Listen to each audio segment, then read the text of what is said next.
Absolutely. I know that we're basically branded domestic terrorists for daring to speak out in defense of the Constitution.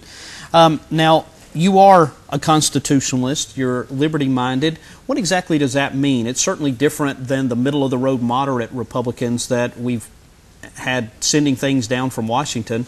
What is a constitutionalist, a liberty-minded person like yourself? Well, for me, it means not compromising on constitutional authority. It means saying that the federal government has a very limited role in Georgia citizens' lives, and we have to stand up for our local and state governments and say enough is enough when the federal government overreaches. That's what it means to be a liberty-minded, constitutionally minded candidate. Which is what the federal government does the majority of the time, overreaching their authority in the Constitution. Now, what we want to do is maybe talk about some of the main issues. We'll talk about just a little bit now, and then we'll come back after the break and do some more. But I know one of the big things that you talk about when I've heard you speak is the size of government in general. And I know that in listening to you talk, people ask you, what would you like to do when you are elected to Congress? So tell us about this related to the size of government. Okay, well, let me just start off by saying one of the primary reasons that I decided I needed to run in this election was when last year Jim Marshall voted for the government takeover of mortgage lenders Fannie Mae and Freddie Mac, which cost taxpayers $200 billion. And he also voted in favor of the automakers bailout, which was $17 billion.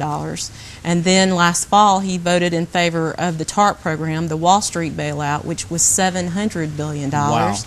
And I think Georgia citizens... So that's right at $1 trillion worth of bailout money. And that's not even to mention that he supported Obama's stimulus package this past January for $600 billion. That stimulus package was supposed to generate 130,000 jobs or more for Georgia. And I think since January, we've lost that many jobs. Absolutely. Unemployment has doubled here in Georgia in the last few months. So that was one of the main reasons that I wanted to get involved. Now, I was asked, you know, what's one of the first things that I'd like to do when I go up to Washington. And truthfully and honestly, I want to see the federal government shrunk.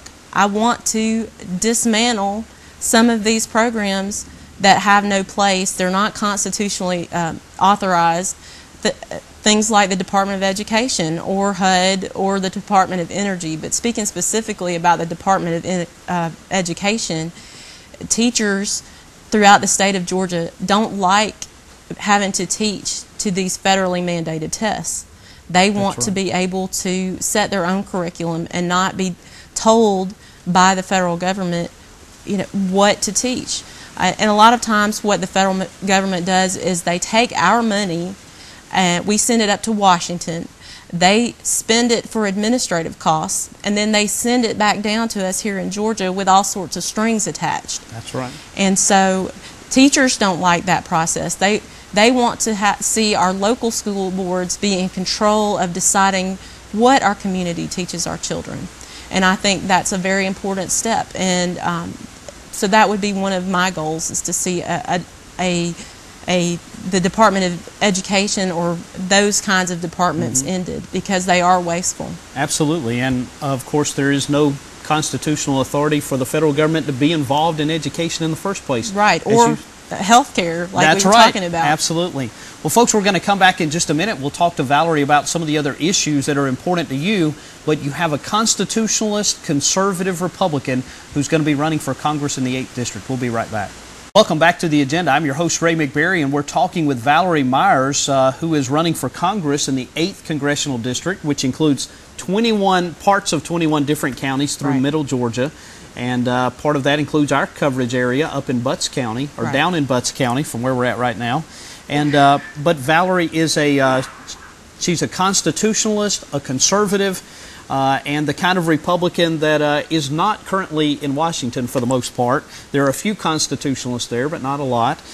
So we definitely need someone who believes in the Constitution and someone who wants to dismantle parts of the federal government. That's exciting to hear. Right. That'll make our job a lot easier here. When I'm elected governor, we won't have to be battling as much. If you're dismantling from there and we're attempting to keep it out here, then we'll be working together. Well, so I that'll hope be when great. you're governor that we can do that. I hope we can work together to make some of those important changes. That's absolutely what we'll do.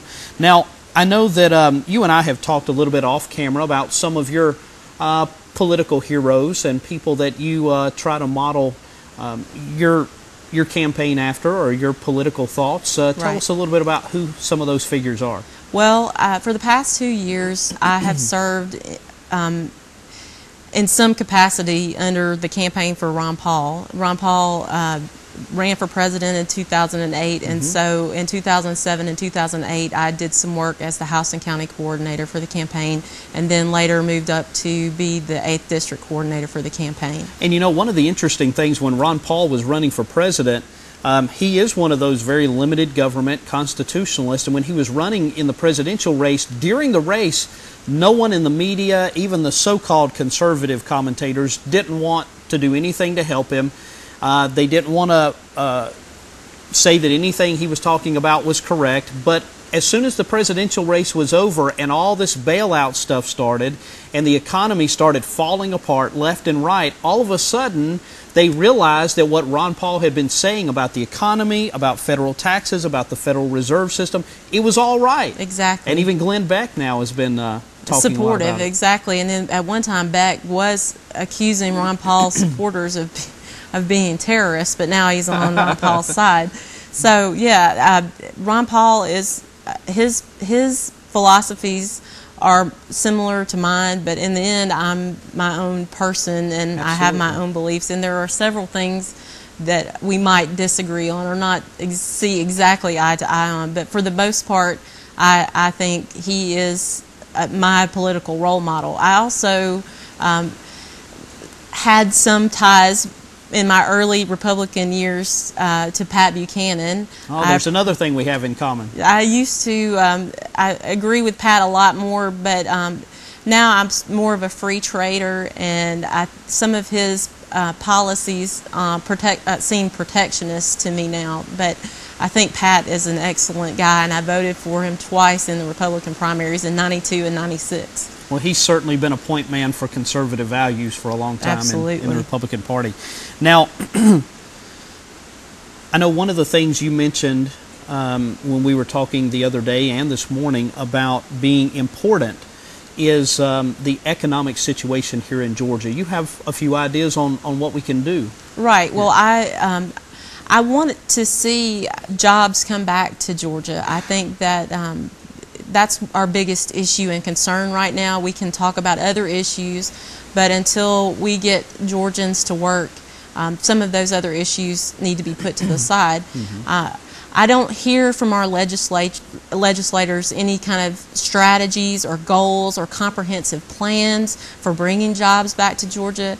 And so my team and we are working on right now we're calling it a 5-year turnaround plan to bring Georgia some jobs, and we want to see it done in a way that's not been done in some other states where we give huge tax credits to international businesses, and they come in and, you know, we want to do a fundamental change to the way we look at economics in Georgia, and that is we want to reduce the capital gains tax, we want to reduce the corporate income tax, we want to see the power and the innovation of Georgia's citizens unleashed. We want to help small businesses.